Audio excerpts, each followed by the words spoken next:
Hein? Chegou o final de semana, hoje é sexta-feira, nossa última aula da semana, hein? Estão cansados? Um pouquinho, né, prof? Vamos ficar aí 2 dias sem ouvir a voz da professora e sem se preocupar, né, com a aprendizagem. Mas hoje, na sexta-feira, 26 de fevereiro, nós vamos ter 2 disciplinas. Nós vamos ter ciências, que vai falar sobre as matérias, né? Os materiais que são naturais, né, que vem direto da natureza, e que são artificiais, que são produzidos. E vamos também estudar ensino religioso. Vamos ver algumas regras básicas de cidadania, porque nós precisamos sempre estar pensando, né, como nós devemos agir perante a sociedade, né? Somos cidadãos,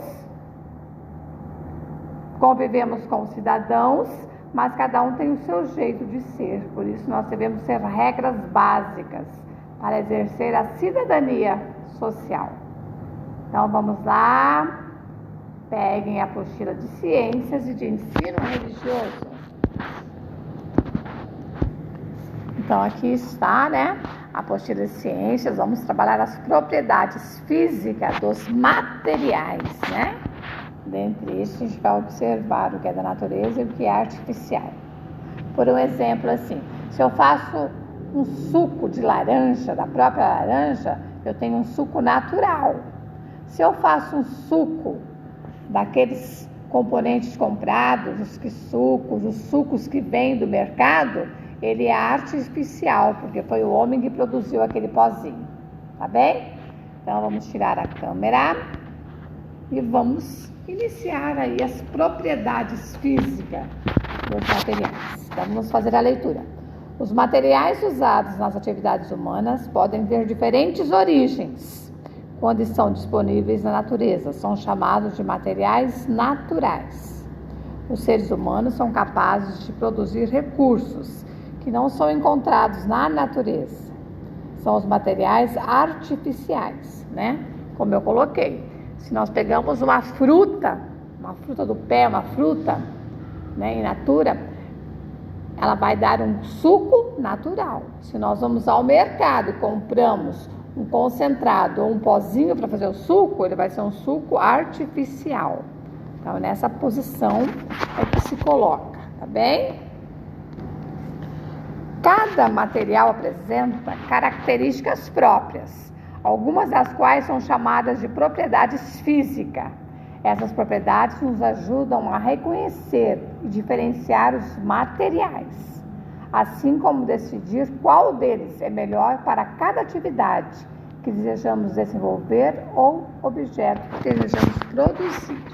Então, vejamos ali as propriedades físicas dos materiais. Densidade. Então, densidade na ação da física, né? Característica que relaciona a massa de um objeto feito de um determinado material com o volume que ele ocupa. É uma propriedade específica de determinados materiais e pode ser usada para identificá-los. Nós temos ali, na balança, pesando um ferro e pesando um algodão. A mesma massa de ferro ocupa menos volume que a de algodão. Assim, podemos dizer que o ferro é mais denso que o algodão. Então, a densidade ali é o objeto material que nós temos ali, ferro e algodão, são materiais. Só que uma bolinha de ferro, né, a densidade ali, o tamanho da bolinha de ferro e o tamanho da pluma do algodão, o montante do algodão. Então, se você olhar, você vai pensar, o algodão tem mais e o ferro tem menos, mas não. Ambos ocupam o mesmo espaço, o mesmo peso, só muda a densidade dele, porque o ferro é mais pesado e o algodão é mais leve. Então, nós temos que parar e pensar. Seguinte, os objetos que flutuam na água são menos densos que esse líquido. Aqueles que ficam no meio da coluna da água têm a mesma densidade que aqueles que afundam. São mais densos que a água. Então, se nós formos colocar algo dentro de uma vasilha de água, nós vamos ver o que vai misturar, o que não vai, o que é mais denso e o menos denso. Então ele colocou um objeto vermelho ali, um material vermelho, e colocou o amarelo. O amarelo tem a impressão que seja um pegador, né? Um prendedor de roupa. Então vocês vejam bem, os objetos que flutuam na água, né, que fica acima ali, ó. Vocês estão vendo? Aqui vamos pegar o lápis. Vocês estão vendo aqui, ó, essa parte vermelha, esse pedacinho ali, ficou flutuando. Então ele é menos denso. Enquanto esse daqui, ele é mais denso, ele tentou afundar. Ok? Fácil, né? Então vamos lá. Vão acompanhando na leitura ali, porque às vezes a letrinha é menor no vídeo, tá bem? Então agora nós vamos observar a resistência ou a tenacidade desses objetos, né? Resistência e tenacidade. O objeto feito de material resistente, ele é mais difícil de ser quebrado quando submetidos a um impacto, com uma queda ou uma martelada. Então vamos ver o que vai ser mais resistente e a tenacidade desse objeto. O aço é um material resistente, por isso é usado como parte da estrutura da construção. Então, olha bem, que tem a resistência, né? Ele está comparando ali o ferro, a estrutura de ferro, ela é mais resistente. Logo abaixo, esse letreiro bem pequenininho ali, é a fonte que foi retirada. Então, vamos ver, resistência, o ferro é resistente a qualquer batida, a qualquer tipo de situações. A elasticidade são os materiais elásticos, podem ser deformados e voltar à forma do objeto original, quando a força causadora da deformação, né, para de atuar. Então você pega um elastiquinho, você puxa ali, ó, um elastiquinho de dinheiro, um exemplo que vocês devem conhecer. Quando você puxa o elastiquinho, então o que ele faz? Ele cede, né? E quando você parar de puxar, a elasticidade dele vai estar mais molenga. Então, essa é uma diferença muito grande. Então, é uma diferença grande ali, né? No material, no objeto de resistência e no objeto de elasticidade, né? Então, o ferro, ele é um objeto resistente na natureza. E a elasticidade é aquilo que vai deformar, né? Se você pegar vamos ver o quê? O elástico de uma calça, né? Uma calça, um pijama. Então, com o tempo, esse elástico ele vai deformando, ele vai perdendo a resistência. E o ferro não, o ferro é resistente, né? Não o ferro de passar roupa somente, mas é o ferro, tudo aquilo que é produzido com ferro.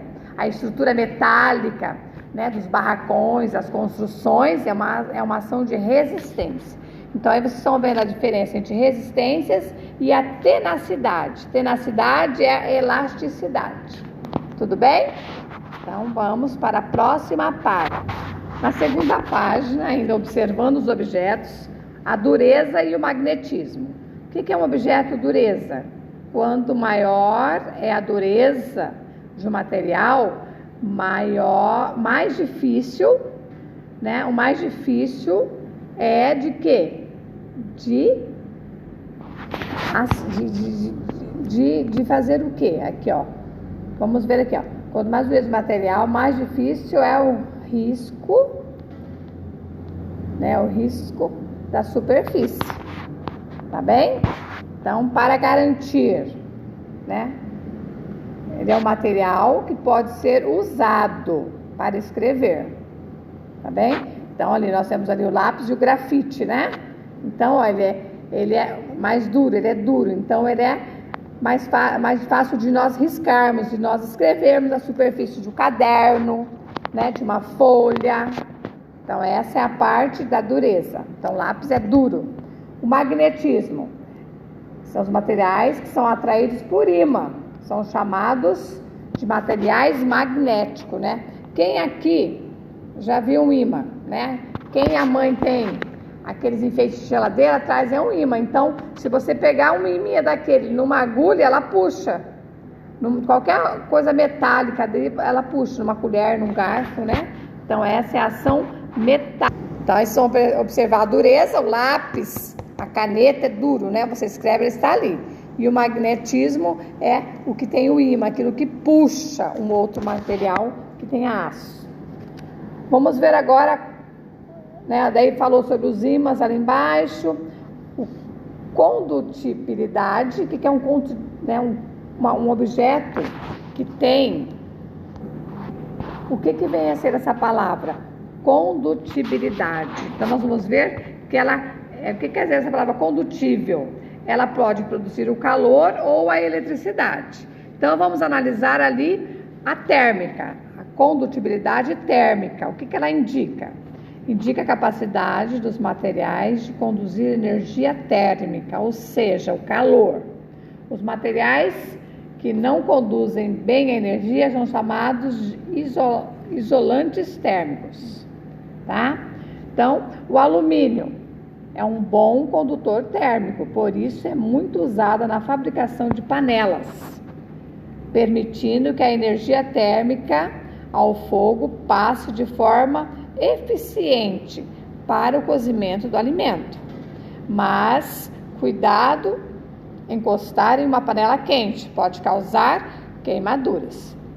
Então, ele está dizendo do condutível, né? A palavra condutível, condutibilidade, ele está aí colocando o alumínio, que ele é térmico, né? Nós colocamos uma vasilha de alumínio, de ferro, no fogo, ela cozinha o alimento, então ela fica quente, ela é térmica, ela aquece e cozinha. E vamos ver agora um condutível elétrico. Indica a facilidade com que o material conduz a energia elétrica.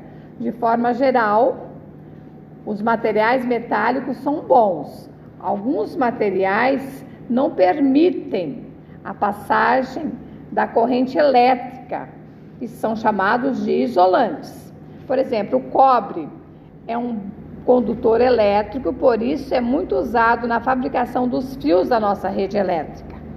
O plástico, que é usado para encapar os fios, é um material isolante, que permite o manuseio desses fios com segurança. Então, o fio que nós ligamos o computador, que nós carregamos o celular, que nós ligamos a televisão, a geladeira, que nós ligamos o ferro elétrico, então ele já é um condutível elétrico, porque os fios, né, que produz essa energia, ele tem uma capa, e essa capa não faz com que nós nos queimamos, né, ou que pega fogo em alguma coisa. Então, esse aí é um condutor isolante, né? Essa formação aí metálica, os fios são metálicos, mas a capa é isolante, que isola a passagem da energia. Por isso que eu tenho os cabos e tem as ações ali das tomadas, não é isso? Então, nós não vamos, assim, trabalhar essa parte da física e da química. Nós estamos somente revendo o que nós já conhecemos, né? Do que é um térmico, do que é um condutor elétrico. Então, o térmico nós temos exemplo das panelas, que coloca no fogo e cozinha os alimentos. O elétrico nós temos as fiações, os fios, né? Que dentro tem a parte metálica, mas fora tem aquele plástico que isola a passagem, né, da energia ali para nós levarmos choques. Bem interessante, não é? Então é só a leitura mesmo. Agora vamos para ensino religioso. Então aqui nós estamos no ensino religioso da primeira semana. A professora não vai fazer a leitura geral ali, senão leva muito tempo esse vídeo para vocês ficarem ouvindo. Então vocês vão fazer a leitura, regras básicas da cidadania. O que é ser solidário, ter respeito, ser sincero, dizer sempre a verdade, cooperar com os nossos colegas, nossos familiares, né, com os cidadãos brasileiros do mundo, não agredir seu semelhante, ter bondade, educação e responsabilidade, saber perdoar, certo? Saber perdoar, dialogar, agir com a consciência E daí vocês têm duas questões. Ler o texto, né, para responder as questões seguintes. Qual é o significado da palavra cidadania? Né, a definição. De acordo com o texto, quais são as vantagens para quem sempre diz a verdade? Quais são as vantagens? Pensa bem. Na segunda folha, vocês vão relacionar. Cada palavra dessas aqui, ó, tem um conceito. Daí vocês vão colocar dentro do quadrinho. Solidariedade é o primeiro. Então, a palavra aqui, ó. Solidariedade é o número 1. Qual desses aqui você vai colocar o número 1? Qual tem o significado de solidariedade? Sinceridade, cooperação, não violência, educação, perdão, diálogo e consciência. Então, pessoal, são regras importantíssimas, tá?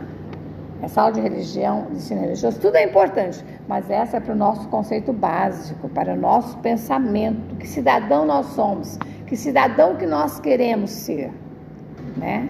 Nós temos direito à vida, graças a Deus, nós temos direitos e também nós temos os deveres para com os nossos semelhantes. Beleza? Então, um grande abraço, um bom final de semana, descansam bastante, brincam, para a gente iniciar a semana assim fortalecidos. E lembrando, terminou a atividade, tira a cópia e manda para a professora. Qualquer dúvida, também pode pedir que a professora está para atendê-los. Beijo no coração de cada um.